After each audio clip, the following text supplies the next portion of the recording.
इसी मुद्दे को लेकर कह रहे कि एफआईआर जो है वो कहीं न कहीं इस वजह से भी किया जा रहा है ताकि बीजेपी को फायदा हो सके। वहाँ नोटिस इशू किया 10 तारीख के लिए।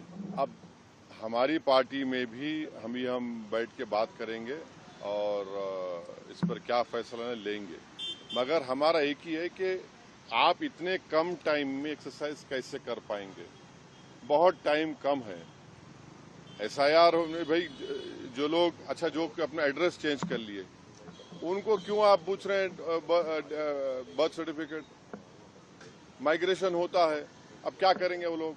मैं हैदराबाद में बैठा हूं, तेलंगाना के मुख्तलिफ गांवों से हर मेरे ऑफिस को कभी 10 लोग कभी 20 लोग बिहार के आते हैं कि हम यहाँ पर लेबर हैं, बताओ हम क्या करना चाहिए। अब उनके पास पैसे भी नहीं है वापस जाने बिहार को। परेशानी वो होगी क्योंकि लॉ तो बोल रहा है कि उनको रहना पड़ेगा वहां पर। वो गए इसलिए कि बिहार में कुछ है ही नहीं, कोई सरकार ने उनका रोजगार का इंतजाम किया ही नहीं, तो मजबूरी उनकी है, बाहर बैठे हैं। तो ये सब प्रॉब्लम्स हमने ईसीआई के सामने रख के हमने कहा इसका तो आप सोल्यूशन निकालिए।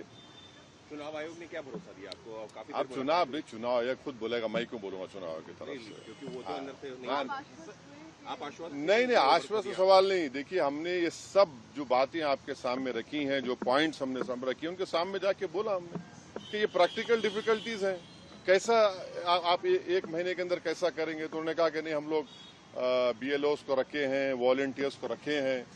तो ये इसका डिफिकल्टी ये है कि जल्दबाजी में अगर 15-20% लोगों के नाम भी मिस हो गए और फिर आप देखिए मिस जब हो जाएंगे तो उसका सिटीजनशिप के मामला हो जाएगा। ये तो आप वही तो आसाम का डिओटर हो जाएगा फिर। तो ये अप्रीहेंशन है, ये जेन्युइन अप्रीहेंशन है। सर बिहार कानून व्यवस्था को लेकर बांग्लादेशी रोहिंग्याओं को निकालने के लिए एसआईआर है। अरे देखिए फिर 2024 में किसको वोट डालने दिया आपने? 24 में आपने वोट दिया, मैंने वोट डाला बिहार में। हमारा देखिए एक सिनारियो विजुअलाइज करिए आप लोग। अगर कोई लोकसभा के चुनाव में 20,000 वोट से हार गया कोई, और अभी एसआईआर के बाद उसी के पार्लियामेंट सांसद में 20,000 कम हो गए, तो फिर वो क्या करेगा बेचारा? उसको राइट मिलना चाहिए, राइट टू रिकॉल तो हमारे पास नहीं है। तो इसीलिए हम कह रहे हैं हम एसआईआर के खिलाफ नहीं है, आप टाइम दीजिए ना। विपक्ष कह रहा है